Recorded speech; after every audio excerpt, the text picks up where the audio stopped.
So it all comes down to this. The rubber match between CJ IdrA of the Media Clan and Liquid Nony, Tyler Washaleski, on Fighting Spirit, a standard macro map in their cross positions. IdrA up here in the top right, known as the Macro Machine, and in Brood War, this was pretty much the best non-Korean pro gamer ever. A guy who not only played the hardest race in Terran, but played it in the most difficult way, where he never cheesed and would always go for the late game, and played in a style that was conducive to winning if you were truly the better player. Nony, knowing this, has played IdrA extremely aggressively. DT drop, proxied gates. He's constantly in IdrA's face. He knows he doesn't want to allow IdrA to run wild on the map and expand. And this was sort of the playbook on IdrA throughout his career, both in Brood War and in StarCraft 2.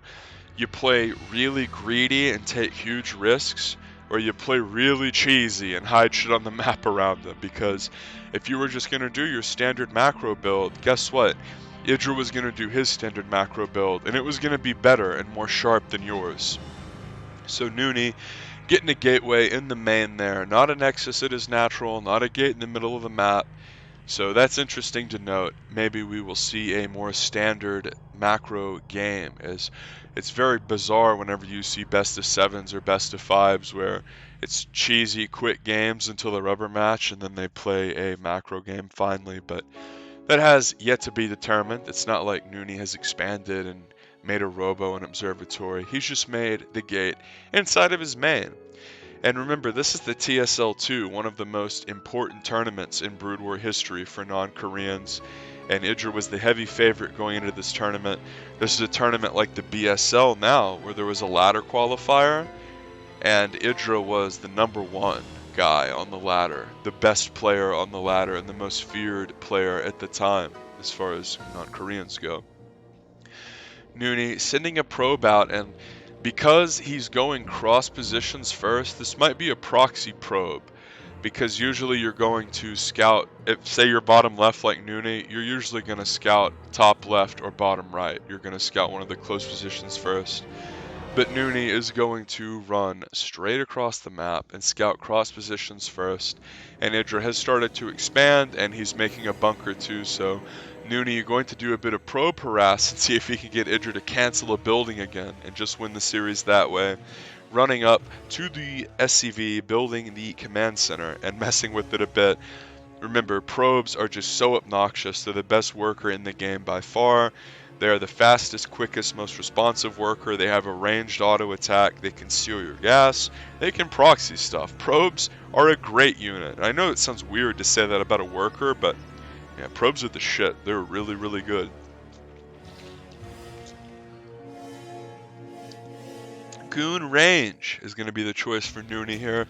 This is a great standard thing that you can do as Protoss. With your first 150 gas, you get Goon range. This is a great move because, proxy pylon mid-map here on that jokish middle base of Fighting Spirit. So the reason Goon range is good is because you can use it to pressure Terran early. Remember, ranged Dragoons outrange the bunker. And you can really put the pressure on if you're running up to their main ramp and shooting stuff behind it. But you can also macro if you open Goon range. You can do an expansion. You can get a robo with obs. You can go into a bit of a quick citadel for potential DT. Like, Goon range is just a great early game opener that's very versatile. So 2 gates are going to be the choice here for Nony, and IdrA scouting around but just missing the 2 proxy gates. Look how brutal this is. IdrA scouting around the map, and he just misses those proxy gates. Now, if that SCV had gone through the middle instead of a few feet to the right of the middle, he would have seen 3 proxy gates mid-map. He would have known that Nony is completely all in and would be able to commit everything to holding the bottom. But as it stands, he is going to be throttled with units way, way faster than they have any right to be. And here we see Goon range already done and the factory just finished. But remember, IdrA has to make a machine shop to get a tank.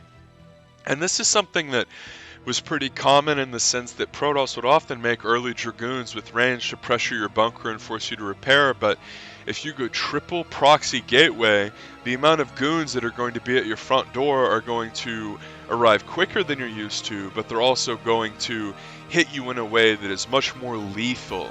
If you just have a couple gates in your main making goons as you expand, it sort of looks like this, but you can tell with which the rapidity of goons 3, 4, 5, and 6 get there that you're like, holy shit, this is really fast. And this guy keeps proxy gating me. And whenever you get proxy gated, you are more likely to be proxy gated in that series. So 5 goons here for Nony, as siege tank and a siege mode upgrade is going to be started for IdrA. And look how many workers he has to pull to repair.